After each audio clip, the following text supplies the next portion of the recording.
Good afternoon, students. Today I discuss on paper first. Last day I was on question number 6R. Critically examine the rape of the lock as a mock heroic poem. Yummy previous paper first, subject English. The question is Pope as a the rape of the lock as a mock heroic poem. As you know that Pope, the great poet of neoclassical age or 18th century, was a great mock epic poet. Mock mean to ridicule. Mean when the poet ridicule on any mean subject which is prevalent in the society as a evil. It is exposed by the poet. Such poetry is called mock epic poetry. Pope's Rape of the Lock is a masterpiece, mock heroic poem, mock epic of English literature. As you know that Pope was a masterpiece poet of mock epic genre. Pope, the great poet of 18th century, was a satirist. His great poem, The Rape of the Lock, The Dunciad, moral essays, satires, and epistles of Horace imitated, are the best mock epic poem, best satires of English literature. Pope, as a mock epic poet, or The Rape of the Lock. The question is The Rape of the Lock as a mock epic. The Rape of the Lock is Pope's first mock epic. It is a social satire as well as a mock epic also. Not only mock epic but also social satire. It is a mocking poem in which Pope mocks not only at the little unguarded foliage of the fair sex but at the artificial social life of 18th century London as a whole. The fashion, the artificiality, the vanity and frivolity of the age is exposed and ridiculed with the unfailing grasp of a master. The piece sparkles in every line. The touch is never too heavy. An air of gay good humor is preserved throughout. The Rape of the Lock is the triumph of insignificant. The mockery arises from the exaltation of the trivial. At every step there is skillful mingling of the great with the trivial. John Dennis says that Pope, Alexander Pope, it is a satirist. John Dennis says about the Rape of the Lock, it is a satirist that Pope, with one exception, excels all English poets, and Pope's careful workmanship often makes his satirical touches more attractive than Dryden's. Pope was greater than Dryden, as you know that. In neoclassical age, mock epic was written. Dryden composed a great mock epic, Macflecknoe. After that, Alexander Pope also, but Pope is greatest mock epic poet of English literature. In this way, Pope has written so many mock epic in English literature, Dunciad and other poem. He was the great poet of his time, the Dunciad poem. The next notable satire of Pope is the Dunciad. The Epic of the Dunks, the Epic of the Dunces. The Dunciad is the Epic of the Dunces. Pope wrote the mock epic to have his revenge on all those who had criticized, sometimes unjustly, his translation of Homer and his edition of Shakespeare.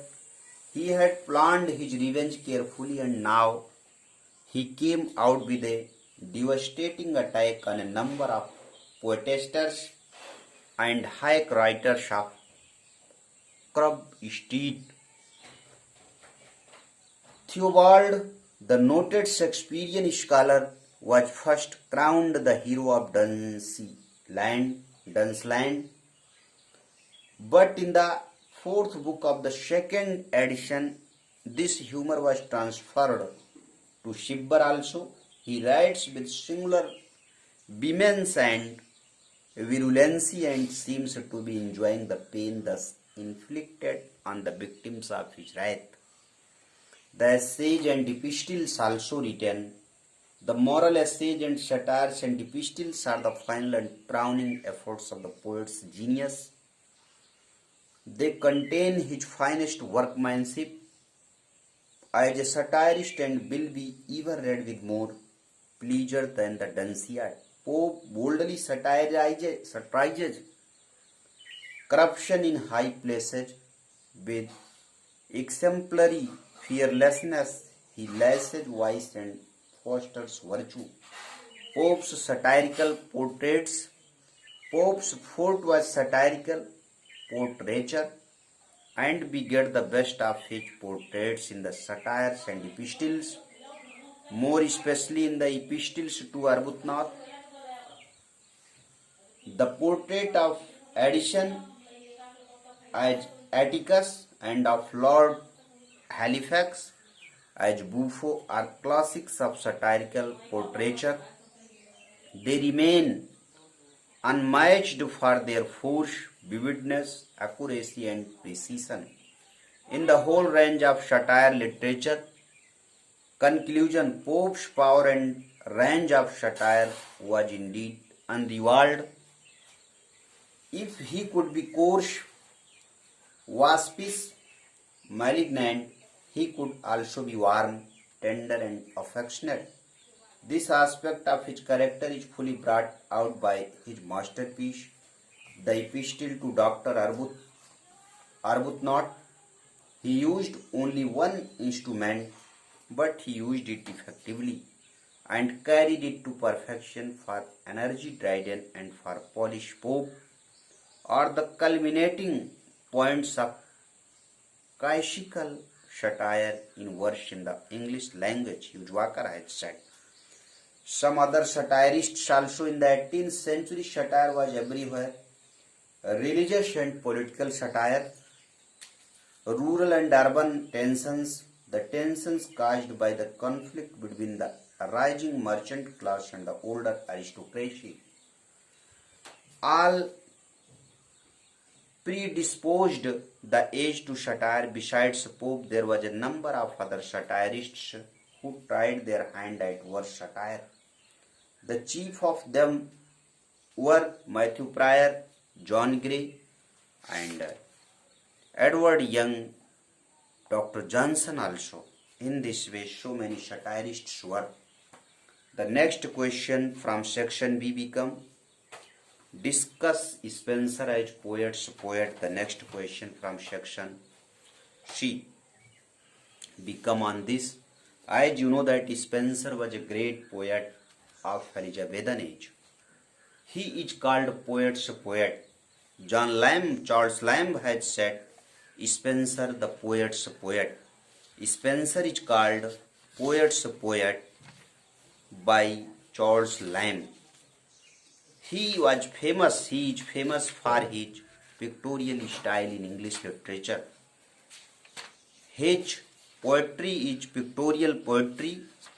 Reading his poetry, you can draw a picture of his poem.